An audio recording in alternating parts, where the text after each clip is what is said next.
Assalamualaikum warahmatullahi wabarakatuh. Bagaimana kabarnya hari ini? Semoga semuanya sehat ya. Sebelumnya perkenalkan dari kami kelompok 3 yang terdiri dari Tia Yuswita Ningtyas, Aditya Pratama, Vika Umatul Koiroh, Kavita Risma Fauziah, dan juga Putri Fitria Umami.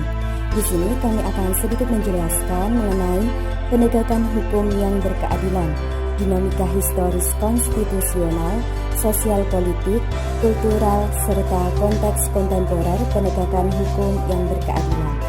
Jangan di-skip, simak baik-baik video dari kami. Selamat menyaksikan.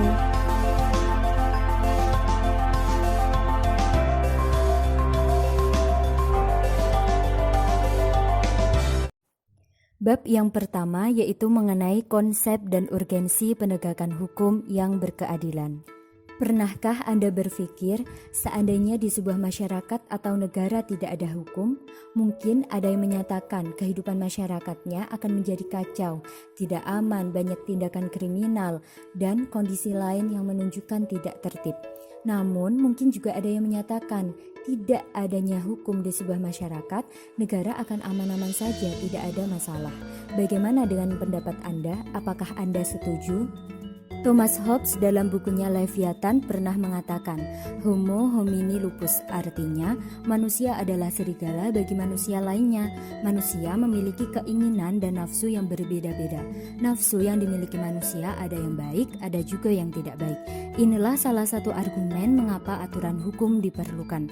Kondisi yang kedua tampaknya bukan hal yang tidak mungkin bila semua masyarakat tidak memerlukan aturan hukum. Namun Cicero pernah mengatakan, ubi societas ibi ius, artinya di mana ada masyarakat, di sana ada hukum. Dengan kata lain, sampai saat ini hukum masih diperlukan, bahkan kedudukannya semakin penting.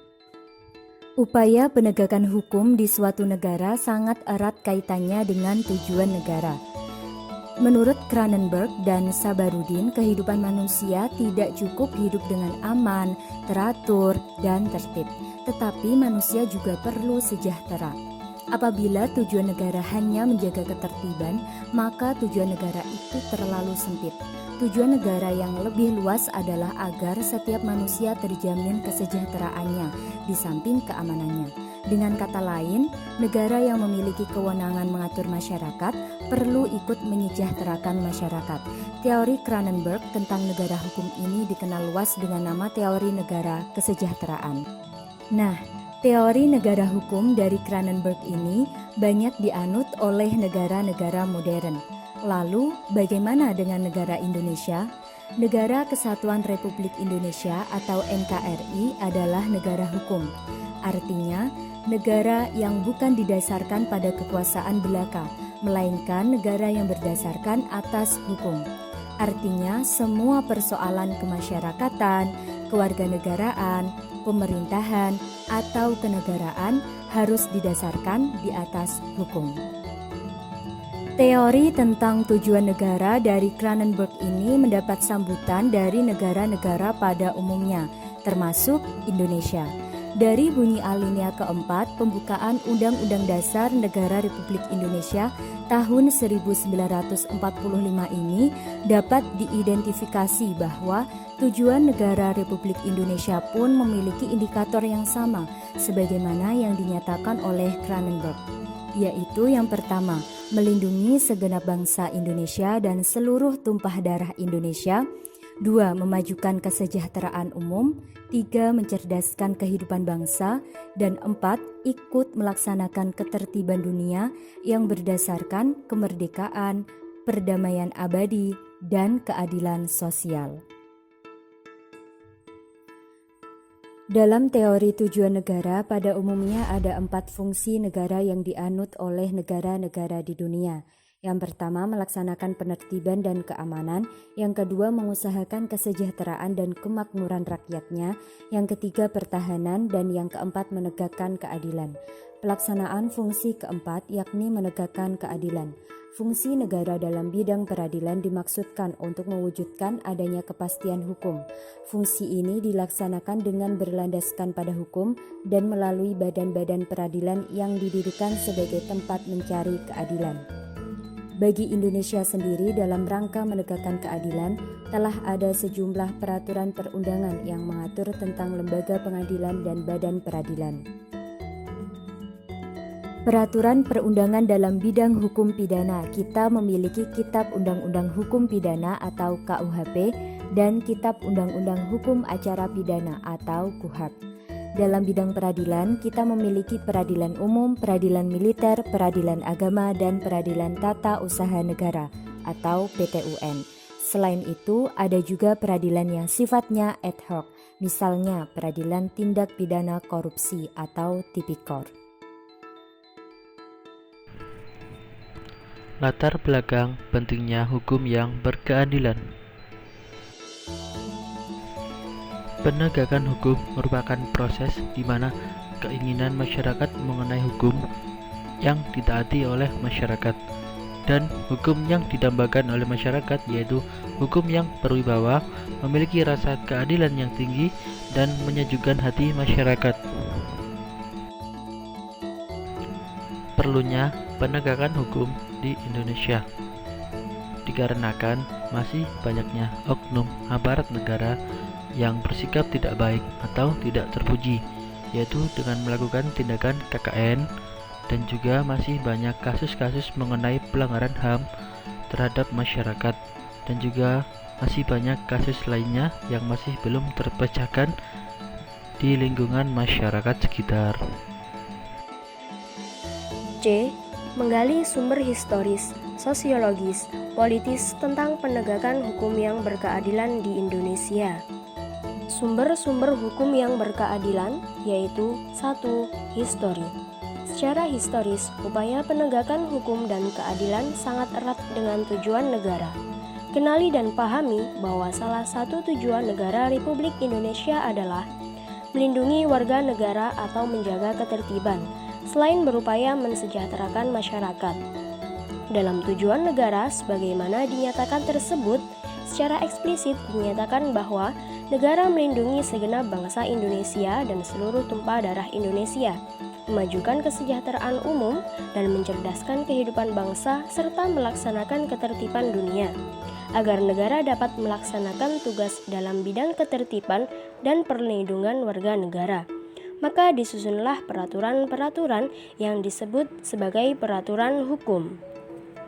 2. Sosiologi. Secara sosiologis, Gustav Radbruch, seorang ahli filsafat Jerman, menyatakan bahwa untuk menegakkan hukum ada 3 unsur yang harus diperhatikan, yaitu 1. Keadilan, 2. Kemanfaatan, 3. Kepastian.